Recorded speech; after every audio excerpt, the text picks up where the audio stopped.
जय जय श्री राधे श्याम। आज हम कामदा एकादशी के व्रत की कथा कहेंगे। धर्मराज युधिष्ठिर कहने लगे, हे भगवान, मैं आपको कोटि कोटि नमस्कार करता हूँ।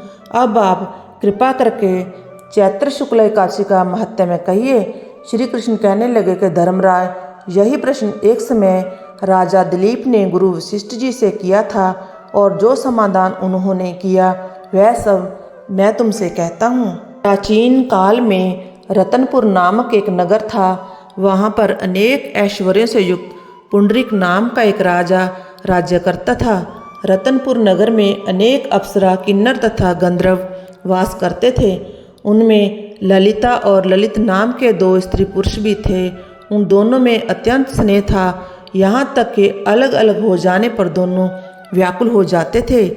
एक समय पुंडरीक की सभा में अन्य गंधर्वों के सहित ललित भी गान कर रहा था। गाते गाते उसको अपनी प्रिय ललिता का ध्यान आ गया और उसके ध्यान में स्वर भंग होने के कारण गाने का स्वरूप बिगड़ गया।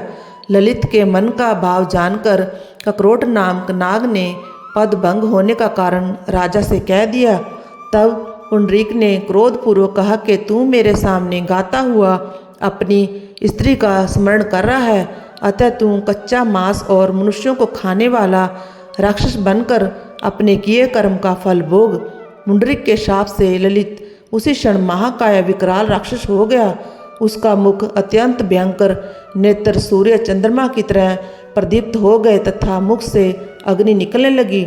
उसकी नाक पर्वत की कंदरा के समान विशाल हो गई और गर्दन पर्वत के समान लगने लगी। सर में बाल पर्वतों पर खड़े वृक्षों के समान लगने लगे तथा भुजाएं अत्यंत लंबी हो गई। कुल मिलाकर उसका शरीर 8 योजन के विस्तार में हो गया। इस प्रकार राक्षस होकर वह अनेक प्रकार के दुख भोगने लगा। जब उसकी प्रियतमा ललिता को यह सब वृत्तांत मालूम हुआ तो उसको अत्यंत खेद हुआ और वह अपने पति के उद्धार का यत्न सोचने लगी। वह राक्षस अनेक प्रकार के घोर दुख सहता घने वनों में रहने लगा। उसकी स्त्री उसके पीछे पीछे जाती और अनेक प्रकार से विलाप करती रहती। एक बार ललिता अपने पति के पीछे घूमती घूमती विंध्याचल पर्वत पर चली गई, जहाँ पर श्रृंगी ऋषि का आश्रम था। ललिता शीघ्र ही श्रृंगी ऋषि के आश्रम में गई और वहाँ जाकर विनीत भाव से प्रार्थना करने लगी। उसे देखकर श्रृंगी ऋषि बोले, हे सुभगे, तुम कौन हो और यहाँ किस लिए आई हो? ललिता बोली, हे मुने, मेरा नाम ललिता है। मेरा पति राजा पुंडरीक के शाप से विशालकाय राक्षस हो गया है। इसका मुझको महान दुख है। उसके उद्धार का कोई उपाय बतलाइए। श्रृंगी ऋषि बोले, हे गंधर्व कन्या, अब चैत्र शुक्ला एकादशी आने वाली है, जिसका नाम कामदा एकादशी है। इसका व्रत करने से मनुष्य के सब कार्य सिद्ध हो जाते हैं। यदि तुम कामदा एकादशी का व्रत करके उसके पुण्य का फल अपने पति को दे दो तो वह शीघ्र ही राक्षस योनि से मुक्त हो जाएगा और राजा का शाप भी अवश्य में शांत हो जाएगा।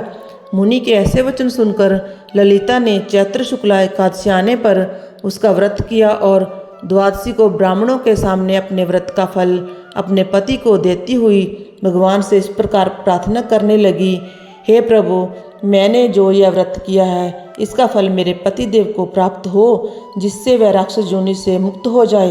एकादशी का फल देते ही उसका पति राक्षस योनि से मुक्त होकर अपने पुराने स्वरूप को प्राप्त हुआ। फिर अनेक सुंदर वस्त्राभूषणों से युक्त होकर ललिता के साथ विहार करने लगा।